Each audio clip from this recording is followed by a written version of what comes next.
name's Davies and I'm an English teacher and literacy coordinator at Stanwell School. And one of my favourite novels is a 2005 novel by Jonathan Safran Foer entitled Extremely Loud and Incredibly Close.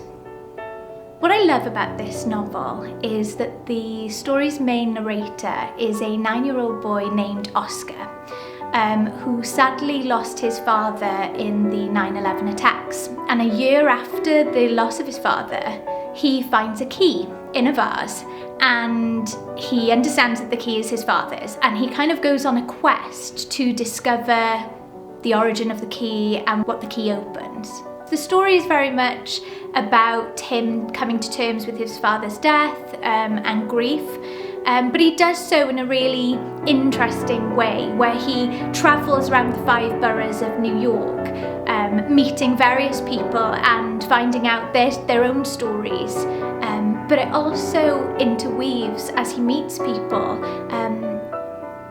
historical things like the bombings of Dresden and Hiroshima as well. So you have this really interesting kind of perspective between, World War II and a tragedy that happened in peacetime. What I think makes this novel really interesting is the fact that it really uses a lot of mixed media elements. So for example, littered throughout the story are a series of different photographs. You have things like diagrams, handwritten text and unconventional typesetting. So lots of visual stimulus, which kind of really enhances the story, but also kind of gives us an insight into the really interesting boy that Oscar is.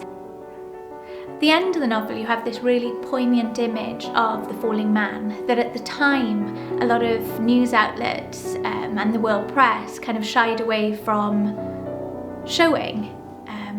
And you have this child who depicts the falling man in the style of a flip book where he's actually going upwards, kind of in reverse. And I think it offers at the end of the story an element of hope as he's come to terms with the grief of his father and the death of his father and the grief that comes with that throughout the story. It ends on this idea that, could there be a 6th borough of New York where all these people still exist? It opens up the idea of hope and how to come to terms with something so kind of indescribable.